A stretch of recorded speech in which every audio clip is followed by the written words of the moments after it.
Welcome to She Said Homestead, the podcast that explores homesteading from a range of perspectives.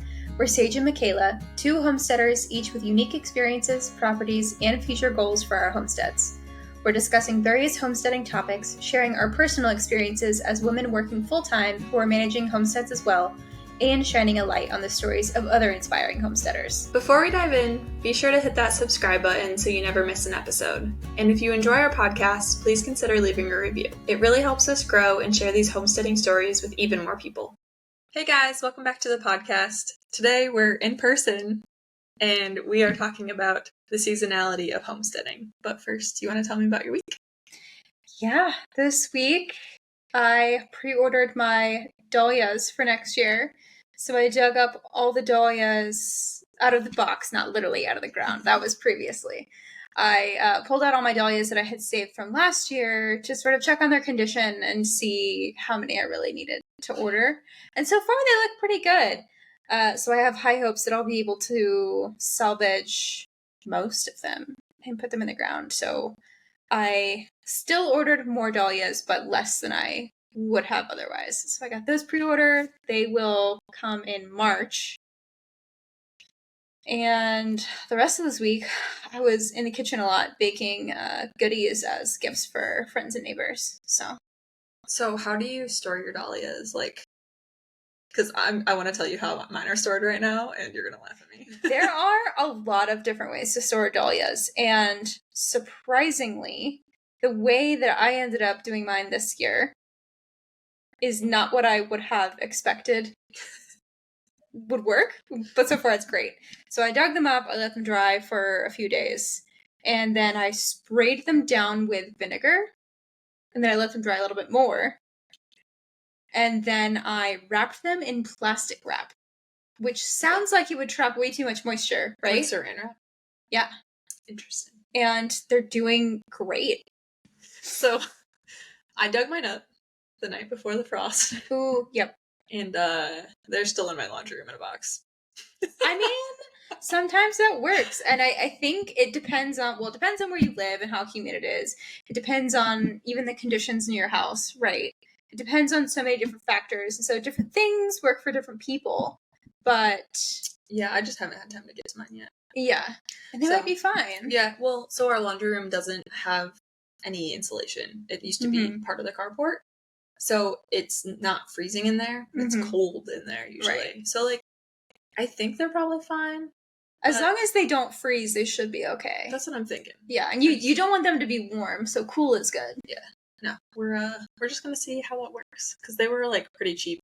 Yeah. Tubers anyway, so I'm not super concerned. And some of them were actually from seed. So I just dug up the little tubers from them. Right. Well, I'm interested to see how that turns out. Me too. We'll see. We'll see. Not sure they're gonna make it, but learn something one way or the other. Yeah, and that something might be that I just need to prioritize them next year instead of tossing them in a box. It's literally next to my laundry, on the floor. I mean, mine are in my kitchen next to my table. So,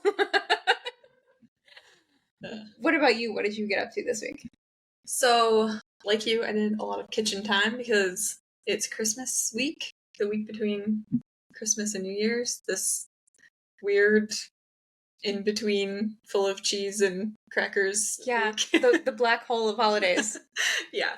I spent a lot of time cooking, and it rained the last 2 days straight, non-stop rain. Our property has been flooded, as you saw earlier. And our basement flooded again, so that's fun. We spent all of yesterday building risers for our totes and transferring things from boxes to totes because all of our boxes were just sitting in water. So right, which is no fun at all. No, it wasn't. My back hurts really bad today because of that. Oh gosh, I'm sorry. That's terrible.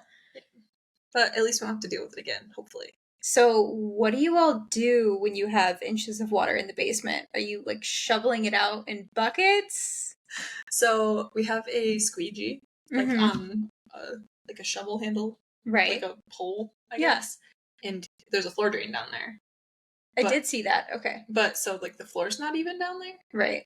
So it puddles up into lakes down there, and like you can see the streams coming in, like the back corner of the house over there. Mm-hmm. It's literally like a stream coming in. Like you can see it running, and it pulls up into lakes, and then you just squeegee it towards the drain. towards the floor drain. And then turn the humidifier and the fans on. Yeah, so basically we, like, while I was emptying boxes and like sorting things and throwing things away versus like putting them in totes and stuff, Taylor was, as I moved stuff out of the way, he was squeegeeing the lakes towards the towards the floor drain. Old house problems. Janky house problems. Yes. Yeah. So that was my week so far. I hope next year's better for you. I know, I was thinking about that. I almost texted you on Christmas and was gonna say, Merry Christmas, hopefully you don't have any flooding issues, and then I had flooding issues. Oh yeah, because last year my well froze, and then my crawl space flooded because of my water heater, and then this year your basement flooded. It's contagious. Yeah. Oh no. So. Have to tell Red to look out next year. Yes. We all talked about it. It's going around. Ugh. All right, so today we're talking about the seasonality of homesteading. Homesteading, because you're outside all the time, because your life is very centered around the weather and the plants and everything else, it looks different in every season. So obviously it's winter right now. Do you want to start with what living seasonally on a homestead during winter looks like? Yeah, so in the winter, at least for me, that is centered a lot around the improvement projects that I don't have time for in spring and summer and fall. So it looks like building and expanding more garden spaces, or I know for you guys, you're working on building the coop right now because you have time to do that. The monster project, never-ending project that it is. I've been working on the coop all year. I don't know what you're talking about. That's fair. And you can still have small gardens. I still have a few leafy greens and some brassicas that are hanging on for dear life. I don't know how much longer that's going to last. I think last year they pretty much ended in December. So yeah, and I think that depends on where you are too, because unless you have like a cold frame or a greenhouse, that might not be possible in some places. But where we are, you can grow greens at least throughout the winter usually. My ducks and chickens have destroyed ours, kind of. So we have like some kale and some cilantro out there, but that's pretty much all we've got.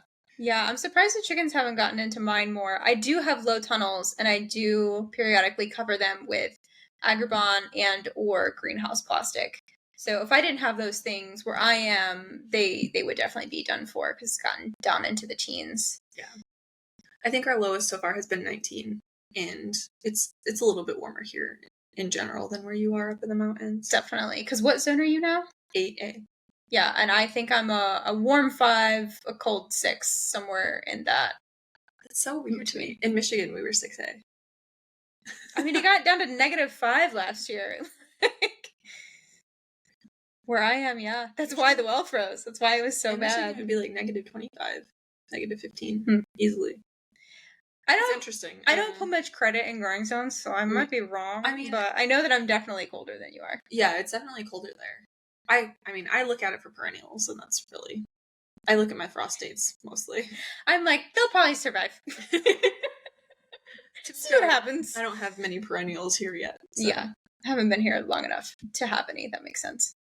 So another thing that I typically work on in the winter, and I'm kind of behind on it this year, like I am with everything, it feels like, is garden planning. Yeah. It's like my favorite winter activity. And I'll do like 12 iterations of it because I just get excited about it and it's something to look forward to. Yeah. So I haven't looked at that plan since probably September because I quickly mapped out where I wanted things to go before I forgot the garden year. But yeah, garden planning is pretty intense for me. I don't know about you. Do you like choose where things are going to go? the first year or before I planted anything, and I had never done any larger production growing. I didn't know what the spacing for broccoli needed to be, right? And so I was spending a lot of time calculating, okay, this is the area of the garden. This is how many rows. This is how wide they're going to be. This is how long they're going to be. This is the spacing that you need for all these different plants. And I like really went hard with it. And then last year, my second year, I was like, I'm just going to start what I want to start, and it'll fit. It'll probably fit. It's fine. And then this year... Did it fit? It did fit. Somehow, it was perfect. I don't know if I could do it again. We'll see. But this year, I haven't really done any garden planning. I'm about to. It's on my list to dig into my seed collection, and based on what I grew last year, figure out the things that were experiments that I actually don't want to try again next year. And like I know little things like I want to grow more paste tomatoes, less slicing tomatoes, things like that. But I'm certainly not sitting there saying, okay, in this row I'm gonna have this many plants of this in this amount of space, and maybe I'll get really restless and get into it to that degree. But I'm usually a do it and figure it out later kind of person. See, I'm like a plan everything out and then potentially follow the plan. Usually, but probably do something completely different. Throw caution to the wind when I actually get to it. So I'm like, I don't want to print that out and bring it out there. I'm just gonna bring the seeds and try to remember what I decided. Either way, it's a helpful thought experiment. Yeah, I mean, it keeps me busy. Not that I need more things to do. Right. It keeps me happy. There you go. That's the key. Yeah. I am definitely the person who's like, I'm going to put this many of this variety here. Mostly because I want to know how many of each to start.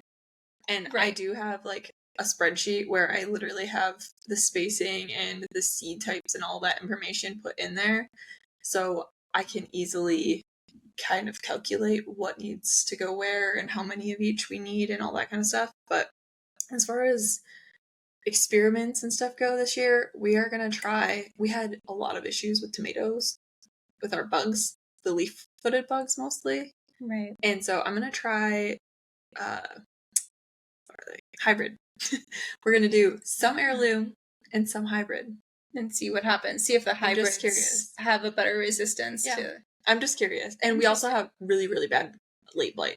So, because it rains so much here. Because we're technically like in a rainforest area here. Right. Yeah, so we're just going to try it. I think I have one paste tomato variety that's a hybrid and one pepper variety, like a bell pepper variety. And I was like, I'm ordering another seed from Johnny's or something anyway. Like, I'll just try it. So I'm excited to plan out. I don't know where they're going to go. That's the one thing. I don't know where tomatoes are going to go yet. Okay. Well, I mean, you have a decent amount of trellised space in your garden, so you have a few options. Yeah, and I think where they were going to go last year, we have those cattle panels. We're going to move them to a new location. Okay.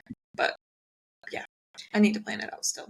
I have a whole row of cattle panels specifically for tomatoes, so that's where my tomatoes need to go. I'm not moving 35 feet worth of archway cattle panel. Oh, that's not happening. Ours aren't arched. That's where my tomatoes are going. I know that much. I think next year, like 2025, my arch is going to be, like our arch cattle panel trellis will be our tomatoes.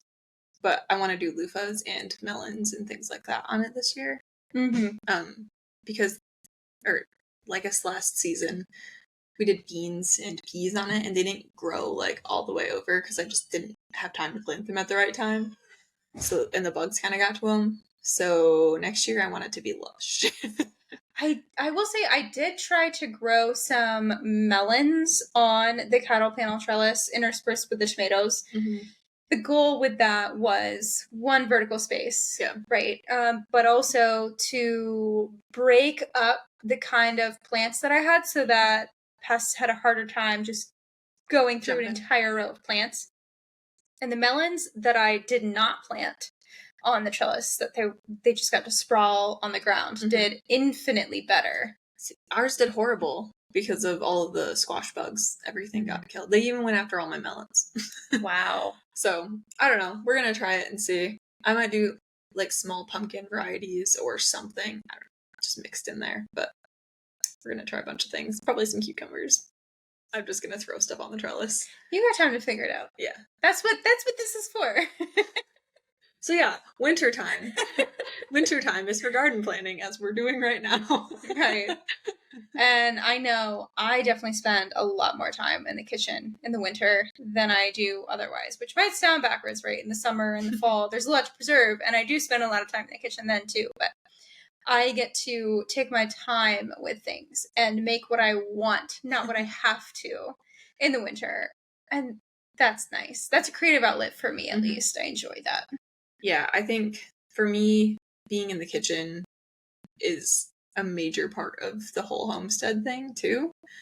So yeah, I'm canning some like different types of stuff. I want to try some experiments this winter with barbecue sauce, because the discount store tomato sauce and paste and stuff that we could get, I want to practice making barbecue sauces with that so I can use my homegrown stuff next year and know that it's going to taste good. That makes sense. So I figure we'll do some of that, and then I usually can dry beans during the winter because then they're easy to use during the summer in like fresh meals with the veggies. And then I haven't ever really gotten to the point of being able to do this, but something that I really, really want to do this winter is fill our freezer up with pre-made freezer meals. Ooh, I've had that thought too. Like, I have the time now. I should really make food in this season so that when it's spring and I've worked a 16-hour day in the garden, I can just pull a meal out of the freezer, warm it up, and have homemade, nutritious, good food. Yeah. Yeah, so we're not eating Domino's all the time like we talked about in the last episode. Yeah, so that's a huge goal for me, and especially with getting eggs now from our chickens, I want to make a bunch of freezer pasta. Just like plain pasta so that I can toss it in water and have it ready. No matter how much pasta I make in advance, if I have pasta just sitting in the freezer, it gets eaten. See, that's the thing. The goal is make too much. Way, way, way too much. So I can't possibly eat it all in a week, because I will if I don't make like 100 pounds of it. I don't even know. A lot. I need to make a lot. But I don't want to talk too much about the food stuff right now, because our next episode is going to be about eating seasonally in the winter. So we'll talk more on those types of things. Stay tuned. Episode 5. I mean, one of the big things in winter is to actually rest instead of filling all of your spare time with tasks, which we're both terrible at. But I know for me, if I don't take advantage of the winter to rest, I don't have the energy to really go for it in spring like I need to. I mean, so I haven't really, this is our first winter here post growing season. Like last year we were here, but we had barely made it into the house and we were still clearing and setting up the garden. So we've been in this season of pushing to get things done and like set up, and we're still kind of in that. But I'm hoping next winter we'll be able to rest a little bit more. Like I can feel it a little bit this winter. And again, like the cooking, being in the kitchen during the winter is rest for me. Like even if I'm on my feet, you know, it's like mental rest. So it's not something I'm good at, but I try to sit down more. We're working on it. Yeah, we're trying. I want to like be the person that reads books, and I want to practice sewing because I have like sewing projects up there. I'm not good at sewing. That's like one of the life skills that I just genuinely don't have. I'm not good at it. I want to be good at it. I have like hobbies that I want to like work on that I have had to put off for a long time because we've always like been moving constantly and stuff, and now we've just been trying to get the homestead set up. So I'm never probably going to be a person that reads consistently, but audiobooks, I've been trying to like listen to more audiobooks instead of just podcasts. I'm going to listen to our podcast though. but still listen to ours. Yeah. And then after winter comes the absolute insanity of spring. I know this last year, I thought I had it under control, so I was like, I got my garden bed set up. All I gotta do is transplant my starts. I'll be golden. It'll take me like 4 days. 4 days. I got humbled so hard. It took me, I don't know, a full month to get everything planted out. And to be fair, my garden space is ginormous compared to what I've had previously and compared to what most people have. And yeah, it took forever. Okay, so I'm curious because I think this is different for everyone. When you say spring, what months do you refer to? Fair. Okay, so I define spring as after the last frost has passed, or maybe, a couple weeks before, because you're planting things like peas, potatoes, like stuff that can go in a little bit before things are still, lingering cold.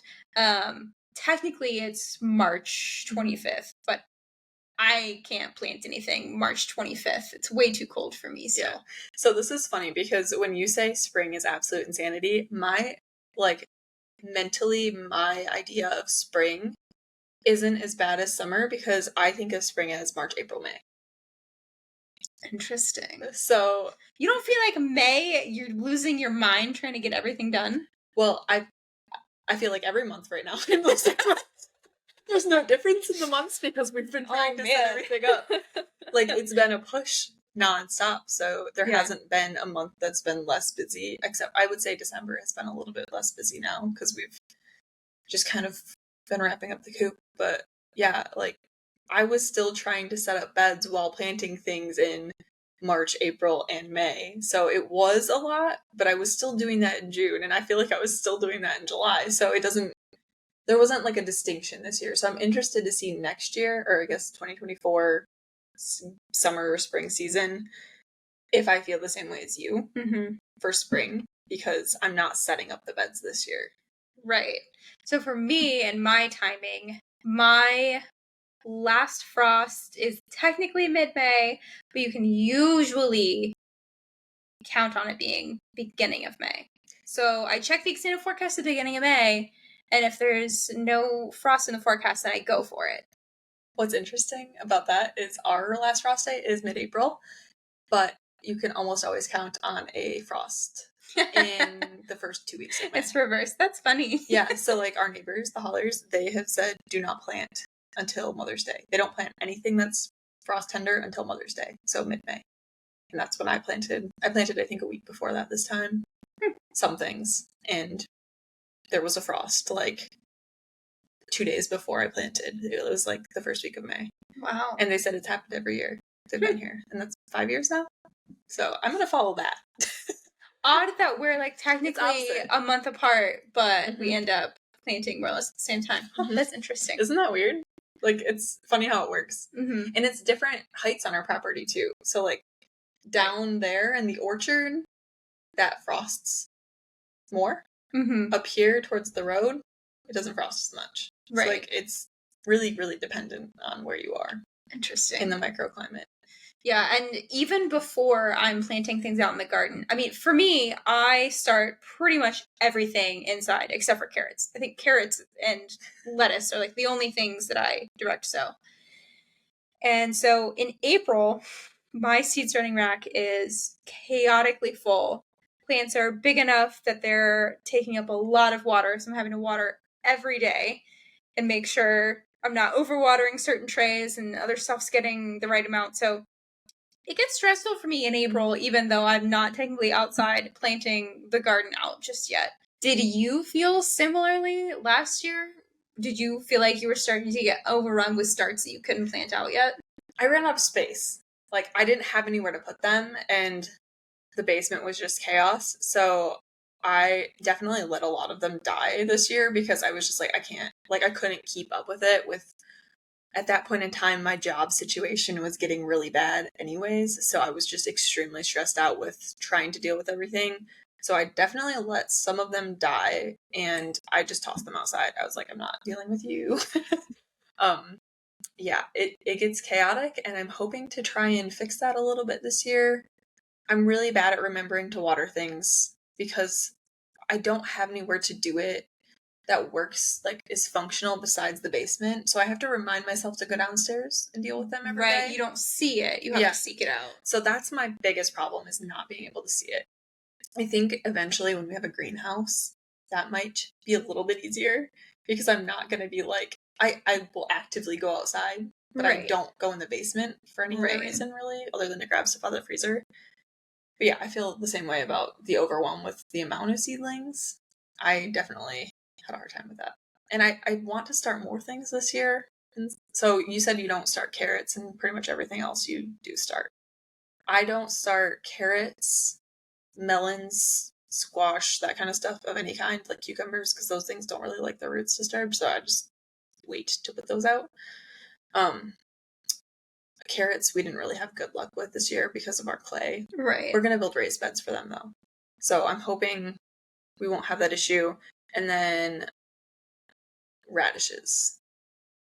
I don't grow radishes. I hate radishes. I'm trying to make myself like them.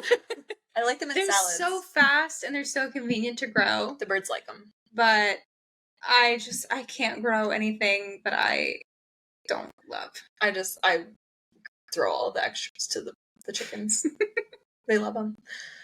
Yeah, so I'm not going to start radishes, but I do want to try and start beets inside this year. That's one thing that, like, I really like beets because Taylor loves beet burgers. Mm-hmm. So we're going to try and do that this year. I want to grow, they didn't grow well last year, and I think it's, again, because of the clay issue. It's just, like, so solid.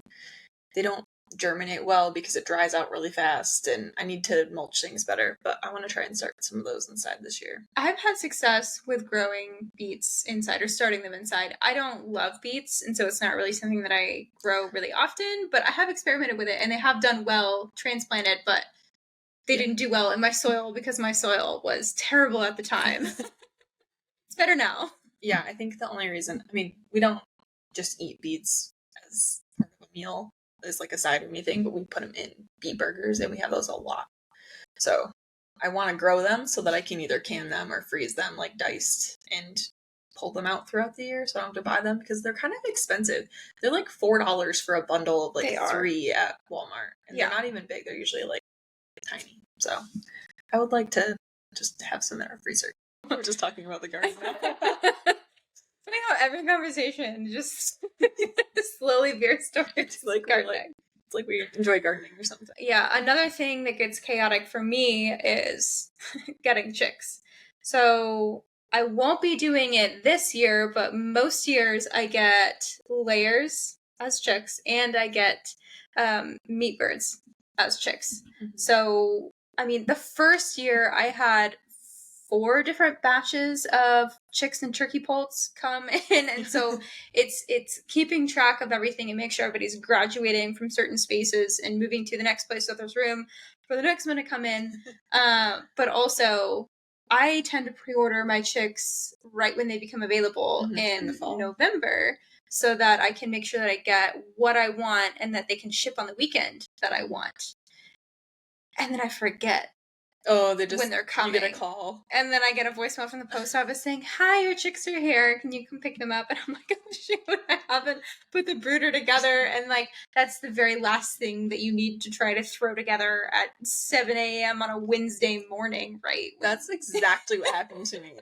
I remembered, and I was anticipating them, but I thought they took 1 day less to ship than I thought they would. Yep. And so I was like gonna get their stuff ready that morning. Yep. And I got a call at 6 a.m. And so I like had to panic, wake up, and go set up their little situation down there and like wake Taylor up. And I was like, "You can't go to work this morning. We have to go get our chicks." Yeah. So are you not getting any chicks this year then? You're not getting layers? I'm getting layers, but I'm not getting any meat birds. So instead of 3 or 4 iterations of chicks, I'm just getting 1. Okay, being done with it. How many years in a row do you think you'll get layers? Do you think you'll get them every year, or do you think you're gonna like hit a capacity where you're like, are you planning on butchering the older ones eventually, or are you gonna just use them as little lawnmowers? My intention is to continually cycle out the older hens. So, 2 years or older.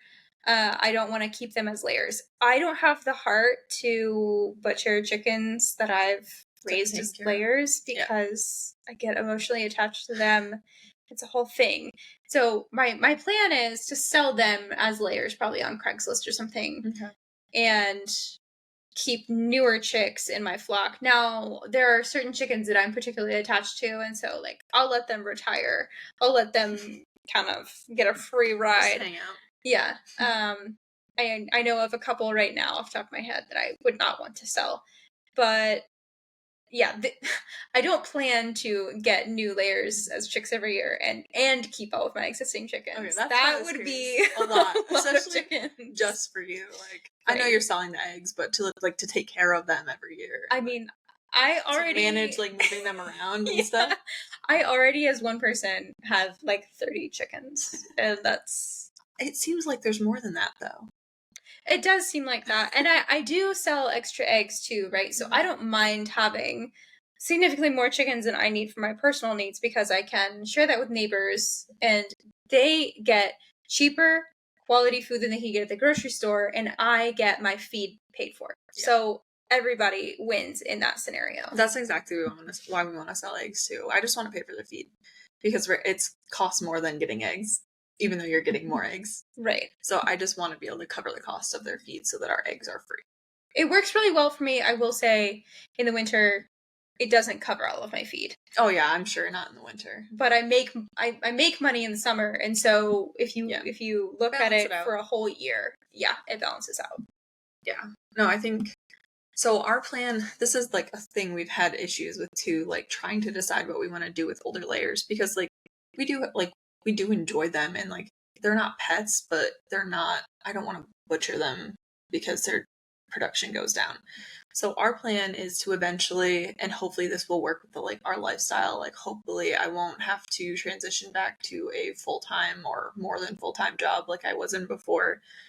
The plan is if that happens, then I can easily tractor them. Mm-hmm. So like once they get older, we'll rotate them out of the coop and put newer ones in the coop. So that we can collect their eggs easily, and then the older ones will use them to improve our property by like tractoring them. That's kind of the plan. Yeah, if you have the time to move them, that's a good plan. And that's why we don't have them in a mobile coop right now. So like eventually that's the goal is once they're, a little bit older, if I can transition into working from home, like for myself or whatever, we want to be able to tractor the older ones and use them to mow and fertilize and that kind of stuff. Mm-hmm. Maybe whenever we're having our goats clear things, have them run behind the goats. That would be a great system. So I have really enjoyed having my chickens out on pasture, both the layers and the meat birds. Mm-hmm. I have seen incredible improvement. My pasture, when I first got there, parts of it were so acidic and so nutrient deprived that it was moss growing and that was it. And so for it to have sprouted this last spring with grass where there used to be moss, and if there was grass, it would only grow like this tall. Huge difference. Yeah, I'm hoping for that same situation, but mostly just to give them a purpose still here, where we don't have to we can cycle them out of the full-time laying. Like that's not their main job anymore, but we can still get future hens that will be younger and they'll be in the coop laying, and then our older ones can just kind of, retire. Yeah, retire, but they're still helping our property. So that's our plan for now. We'll see how that works out, but that's what we've kind of talked about. Solid plan. So I think summer might be my favorite, other than the heat. It gets a little toasty out there in summer, but it's when you get to start getting the little rewards of all of your work so far, like strawberries. We were able to make so much stuff from just our first year strawberries. I know you're not supposed to pick them, but we did. So this summer we were still setting up garden beds and trying to plant things. Again, I'm hoping this coming year, 2024 season, it will be more of the maintenance of the garden and starting to harvest instead of still trying to rush to be setting things up, because I definitely planted a lot of things late this year. Trying to avoid that this year. Or next year. I don't know what the words. This year, next year, whatever. I don't know. 2024 season. You figure it out. Yeah, so I don't know. What's your main tasks for the garden? Summer is when I'm not quite getting the huge harvests and things aren't just planted. It's this weird in-between of, tomato suckers need pruning and anything that's vining, I need to make sure that it's growing up instead of like back onto itself. Continuing to take care of weeds and mulching. So it's a lot of maintenance, but not a ton of stuff coming in. And I definitely get restless about that. And I'm like, come on.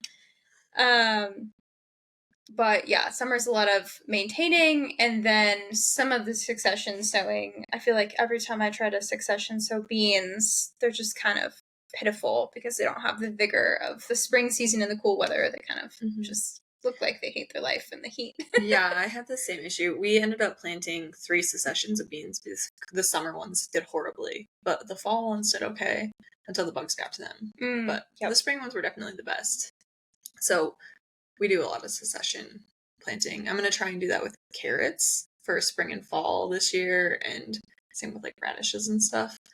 I feel like it gets so hot here though, it's kind of hard to do a lot of like through the summer succession sowing. Right. I think except for the nightshades, the tomatoes, the peppers, those things that really love heat and still do struggle in them a little bit. I think other than those, things just take a hit. Yeah. Even if they're mulched, even if they're watered, they're just not meant to thrive in weather that hot. And I don't even know, are peppers something that you succession sow, or do you? No, but they do love it in late July, August, when it's just swelteringly hot. They love life. That's what I was gonna say though, because like when our frost hits, we still have so many peppers going strong. So like I don't think I would need to succession sow them. I guess tomatoes would probably be more relevant for here because we have such bad blight. I could see you succession sowing tomatoes for sure. I mean, where I am, I'm just barely getting to the peak of pepper harvest by the time that they're starting to die off because of frost. So I definitely can't succession sow them. I have to start them inside and make sure that they have a long enough growing season. I'm going to be starting ours in January this year. That's bold. Not the tomatoes, but the peppers. Because I want them to be big by the time they go out. Are you going to pinch the top? Okay. Yeah, I could see that then. Yeah. I want them to be big. They got really, we got a lot of peppers off of them this year, but they were all small. They were kind of stunted.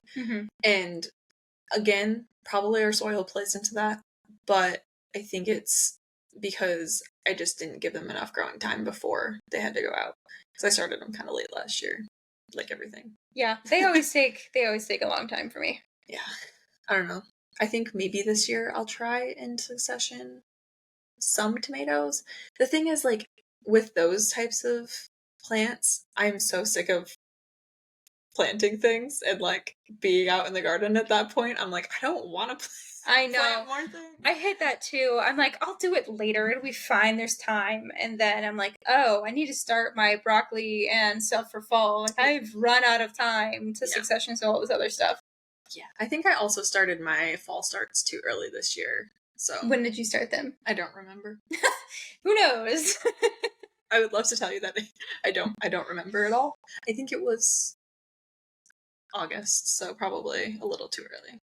I think I started mine at the right time, but they got absolutely demolished by bugs as soon as I planted them out. And so I lost them all to pests. But if I did the same thing, had the same timing, and immediately covered them with insect netting or agribon, I think they would have done really, really well.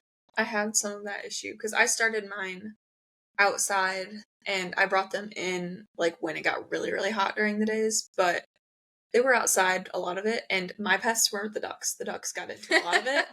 Yep. People say that ducks don't eat your garden plants. They lie. Yeah, that's a lie. Don't listen to that advice. They will eat everything.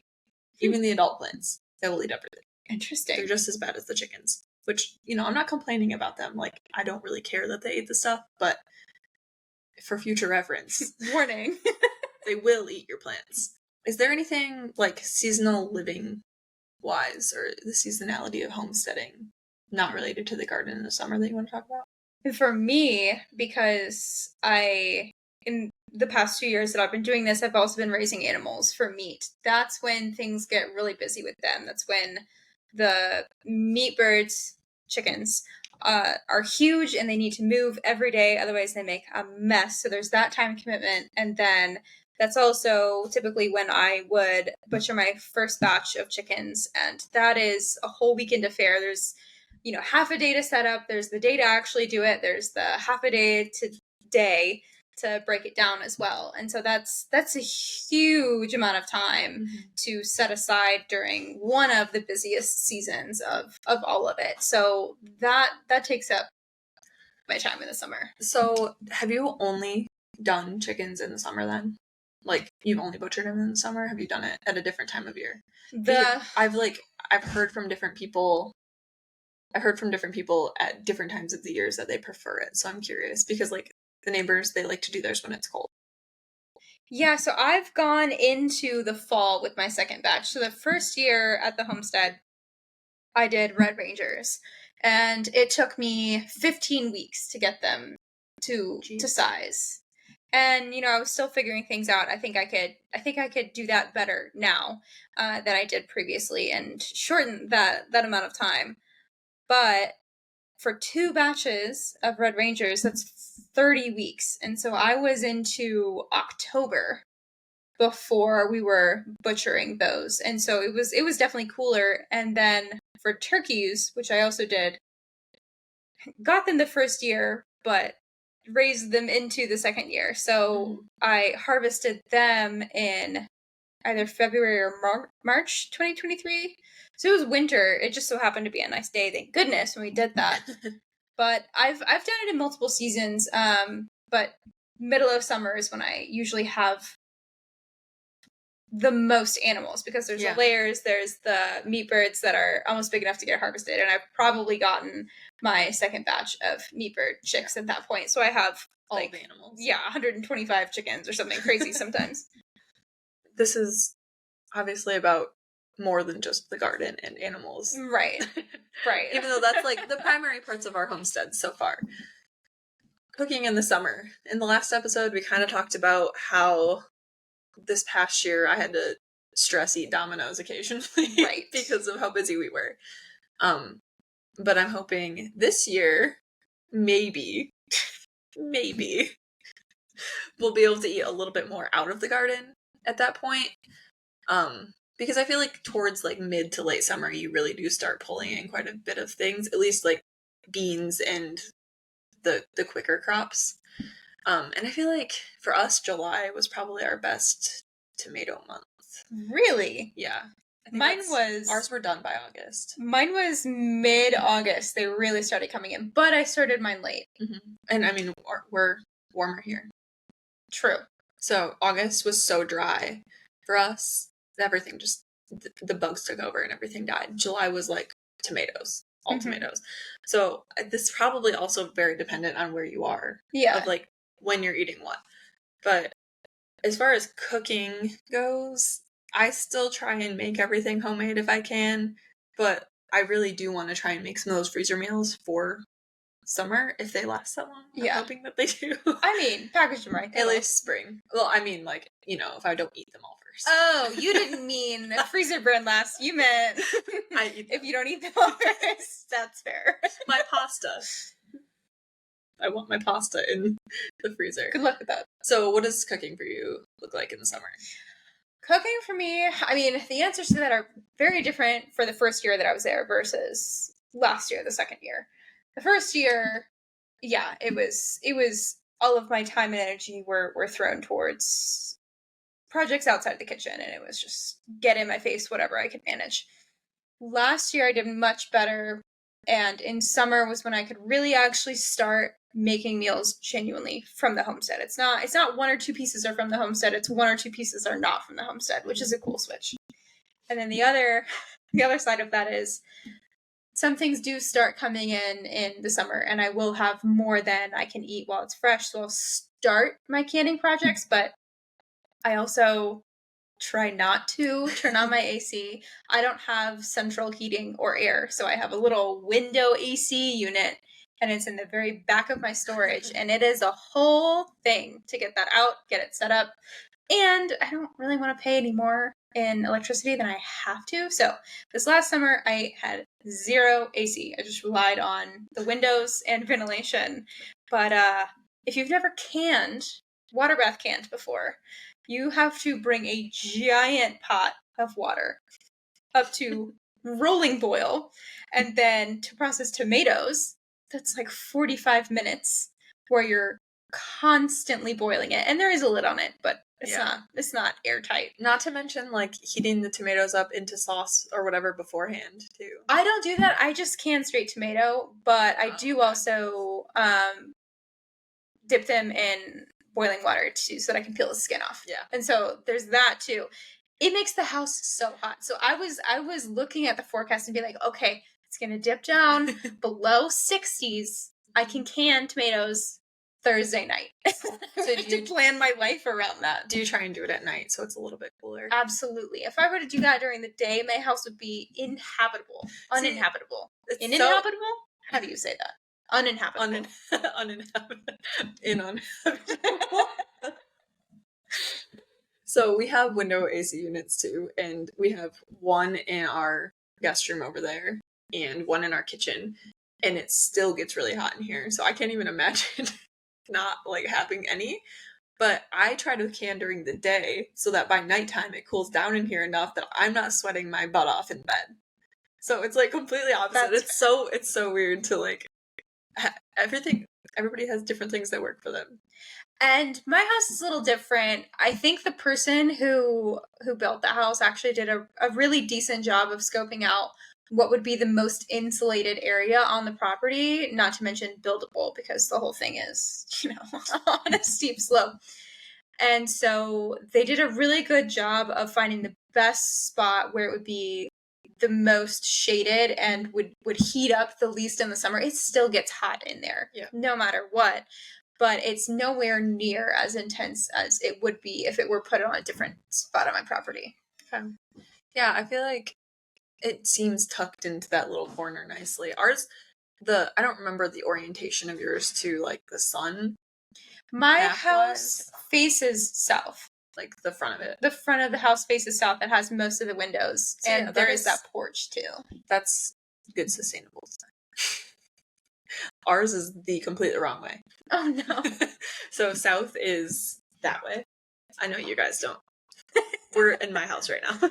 South is that way. And so it should be that way technically. Mm-hmm. Actually, it should be southeast, so it should be that way. We're like completely 90 degrees from what it should be. But since we have the big trees and stuff around here, we do get like some pretty good shade, and it doesn't heat up in here until afternoon. And by then, those trees are blocking the sun pretty good. So like the trees around us really save us, I think. It's definitely not the right orientation though. So it does get really hot in the kitchen in the afternoon because the biggest windows are over there, and that's when the sun's like the lowest coming in the window. One of the things that I appreciate most about my property is because the whole thing is kind of on a slant. And for the most part, it's slightly tilted, but for the most part, it all faces south. Yeah. And so I will look across my pasture at my neighbor's yard, and it'll be covered in snow and ice, and mine melted half a day ago. Mm-hmm. So I love that, especially as someone who gardens so much, and I want my animals to be comfortable and toasty. Yeah. And so that's something that I genuinely appreciate about the property. With ours is like this bowl shape and it's curved. Mm-hmm. So the whole side of the property that's like up by our trails and like the garden and stuff, that all faces south, like the hill slopes that way. So we have it similar to that. We just have trees breaking it up differently. Mm-hmm. So like our orchard, I'm actually interested to see how the orchard works, because our orchard will be shaded from like the southern sun a little bit in the afternoon, but that also means that probably it's not going to it won't bloom early. So that the frost won't kill it. That's kind of what I'm thinking might happen, because it stays cooler down there. So we can probably plant things that might not grow as easily here because they don't get the cold hours here that they would need further north. Mm-hmm. Or like that they require, like some apple trees require X amount, cherry trees. Peaches too. We might be able to grow those further down in the orchard better because it stays cooler down there. And then hopefully we won't have issues with them blooming and then freeze again. Yep. Because they'll be shaded. So that's the goal. That's my hope. That would be great if it works out that way. We'll see. It's all a big experiment. So I think for me, I think our peak was July, and it's probably because we didn't plant things on time and the garden was just a little bit of chaos this year. But our garden was kind of done towards the middle of August. Like, I didn't really have much else coming in after that. Small things. Mostly just flowers after that, though. So fall for me was preserving the frozen tomatoes that I picked in July. So this year, fall, other than the fruit that I got, like peaches and pears and things from local people, fall was kind of more chill for me. I know fall's probably busier for you if you're pulling in more, though. So it's interesting, the first year that I was at my property, I had a very similar experience with pests that you did this first year, where they were just rampant. I couldn't grow a melon to save my life. And so I didn't have much 2022. It kind of peaked mid late summer and then it was just ready to be done. This year, very different experience. So for one, I started some of my plants a little bit later, so it makes sense that they peaked a little bit later. But I had far less issues with pests, or I had other pests that were pests to the pests, and so things balanced out. Like I found multiple hornworms that had, it's kind of gross if you're not into it, but I thought it was cool. They had eggs laid in them from a parasitic wasp because I didn't use pesticides that first year. Like I let things just do what they wanted to do and let my first year of gardening kind of be a little womp womp. Did you use anything this year? I did not. So the only thing that I use, I don't even like to use diatomaceous earth. To be totally honest, like I use wood ash and I use compost. Okay. And I mulch everything really heavily. And I did make a point as well to put more flowers in my garden space to attract things like those parasitic wasps. But this last garden season, most of my really huge harvests were late August, September. That's when everything was really going crazy. And so as I was kind of losing steam from the whole thing, I was super busy in spring. I was a little bit less busy in summer, but still doing things. You're not busy. Yeah. And then fall rolls around. Like I'm ready to start relaxing a little bit, but I don't want to lose all this wonderful harvest that I worked so hard during the rest of the seasons for, right? It's a challenging time for me, fall is. I'm so interested. We're gonna have to do like a follow-up next year to this. Yes. Because what if I'm curious if I have that same experience this year, our second year here, as opposed to like we had similar first year experiences. You're just a season further. Mm-hmm. So I'm curious what your third season's gonna be like. Me too. And I'm curious if our second season is similar to yours. And I'm hoping so because that means we're growing more things. Right. Because they're succeeding instead of just getting eaten alive. That would be ideal. Yeah. And the beds are already set up, so. But you're probably gonna put more in. I'm not putting, I think we're putting one more in. Just one. Okay, that's less than I thought. But I'm converting them. I'm trying to convert all of them, or as many as I can, to no-till or no-dig or whatever. Right. So it's still input. I'm just not going to be tilling as much. Mm-hmm. And it's more like work ahead of time. So like over the next couple months, we'll be covering, filling with hay and leaves and that kind of stuff, just to get them going and make sure none of the Bermuda grass starts growing back. Ooh. Because it's all Bermuda grass in there. Sounds lovely. It's great. Fall is also preparing for the first frost and winding down the rest of the garden. For me, first frost is middle of October. So I try to get my garlic in the ground. I try to get my bulk harvests like sweet potatoes and pumpkins and stuff. I try to get that out kind of first week in October so that I don't run into any surprises. And then, of course, get things like brassicas and leafy greens and things in the garden now that some other stuff has been able to shift out. So I think our last frost is supposed to be October 19th or 21st. One of those two, and I can't remember which. I think it's the 21st. it came over a week later than that this year, maybe 2 weeks later, and I think I already had most of our stuff pulled out by then because our garden was, like, done in end of August. Like, I just started ripping stuff out. So, like, I picked our loofahs before, like, right around that date, but everything else was dead before then, besides the peppers, I guess. But they weren't really producing at that point because it had been so dry. So, I'm, again, curious to see if that's similar this year or if things kind of keep going a little bit longer. Maybe because the bug pressure is lower. We'll see. I don't know. Fingers crossed. As usual. But yeah, I think in the fall, like, I'm preserving a lot of stuff, but it's not, at least this year, it wasn't stuff that we grew. So I was preserving apples, a lot of apples, in a lot of forms, peaches, pears, all that kind of stuff. So that was like, I don't know if that's going to be like that every year. I assume once we start having fruit trees way down the line, we'll be getting hopefully fruit from our homestead, but I think we'll always be bringing things in the fall and trying to preserve them. Right, still capitalizing on the harvest seasons for those things, even if you're not necessarily growing them. Yeah, so especially apples, because we just really love apples. We did so much hard cider. We did apple pie moonshine. We did apple pie filling, applesauce, apple cider in general, all sorts of stuff. Hello.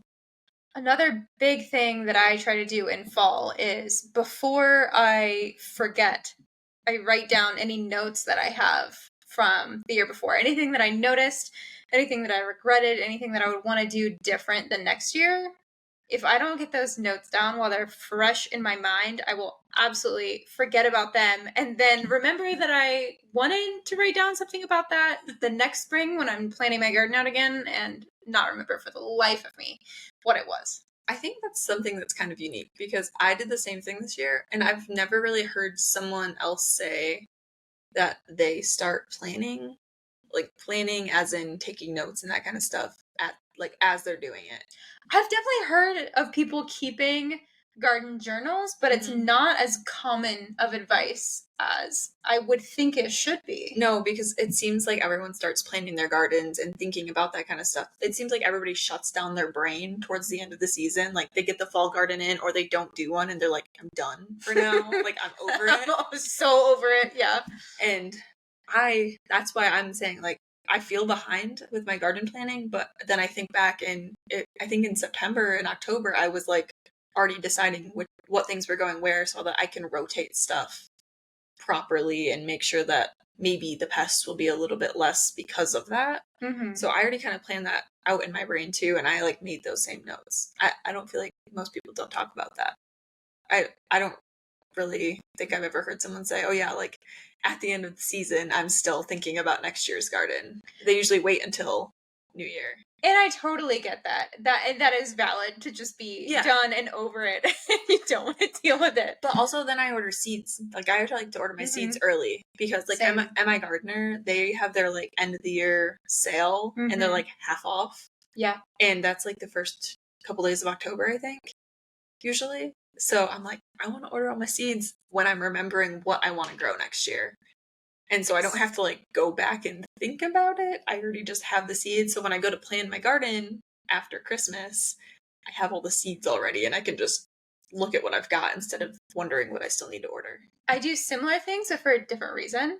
So I can be very particular about varieties and I want what I want. And I want first dibs on it. So I'm also that way. I will make a point to order my seeds, and I typically try to order it right when they're making seeds available from that year. So not the older seeds that they're putting on sale, but right when the new batch of seeds becomes available. Yeah. And I can get exactly what I want. And if I can't find something, then I have time to keep checking and keep trying to find it. I did that same thing.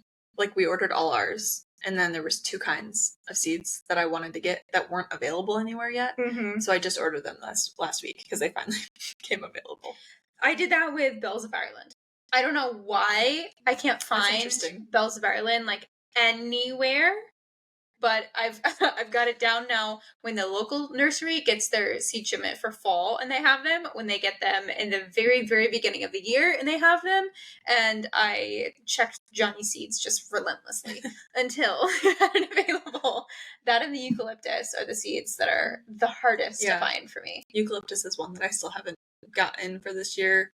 I wasn't sure if I was going to grow it, but you mentioned it earlier. Now I want to. And you're like, yes, all things. I think I might still have some from last year, so we'll see. But the seeds I couldn't find this year on any of the normal websites that I get seeds from were hot banana peppers. So if you look up hot banana peppers, what comes up is wax pepper, Hungarian wax pepper, and they're technically different things, but I want hot banana peppers, and that's because Taylor wants those. I don't like hot things. So what's the difference between a pepperoncini and a hot banana pepper? I don't know. They're different shapes. I always thought that banana peppers weren't hot. And that was like what made it a banana pepper versus a pepperoncini. Yeah, they're different. I don't know what it is about them. I think they're different. They're different shapes, I think. Because like our hot banana peppers, they look exactly like banana peppers, and pepperoncinis look a little bit different. I looked this up a lot in the last week. But yeah, like every time I tried to look it up, it was like, you want Hungarian wax pepper because that's the hot version of banana peppers. And you were like, no, wrong. We grew that this year and they taste different than hot banana peppers. Because 2 years ago when we were in the camper, or I guess last year, 2022 summer, when we were in the camper, we grew hot banana peppers. And we got that seedling start from the store, and it was Burpee, so I know that they exist and they're hot banana peppers.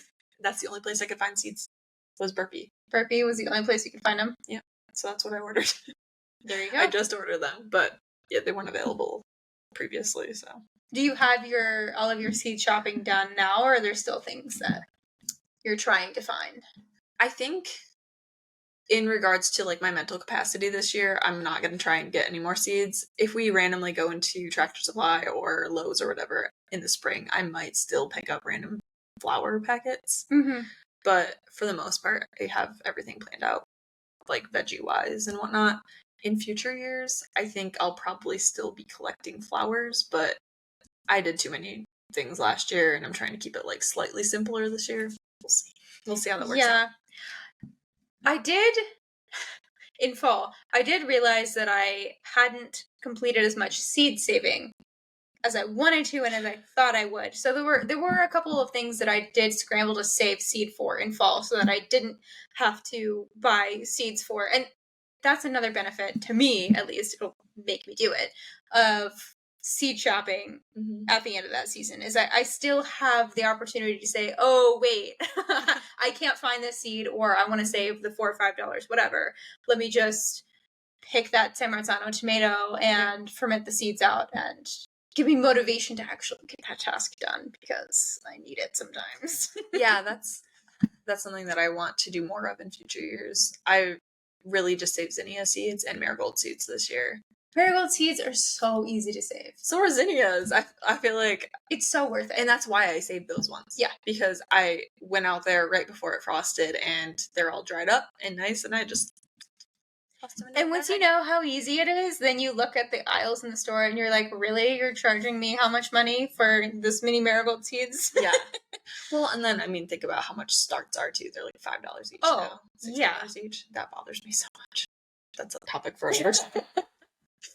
But yeah, I think I'm going to try and save seeds. That will be another seasonal thing in the future for us more. I'd like to practice that because it's something that you have to plan for. I think, like, you can just walk out there and go do it, but then you have to make sure you label them and save them correctly and dry them and all that kind of stuff. Right. And if they're open pollinated, if you haven't planned for it previously, you know, with heirlooms, they might breed true. They might have been cross-pollinated with something else that's right next to it. They might not.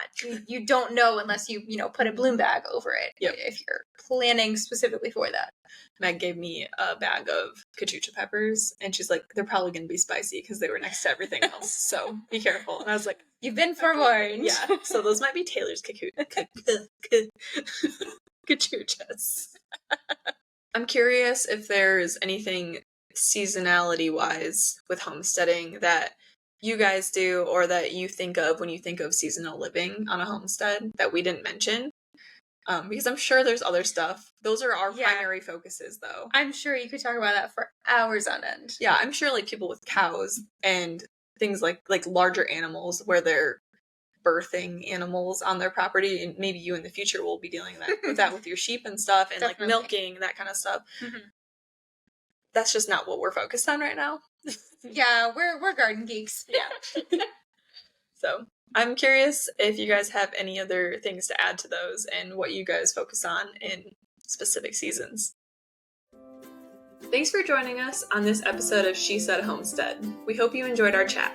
Before we say goodbye, we'd love to hear from you. Send your homesteading stories to us at shesaidhomestead@gmail.com.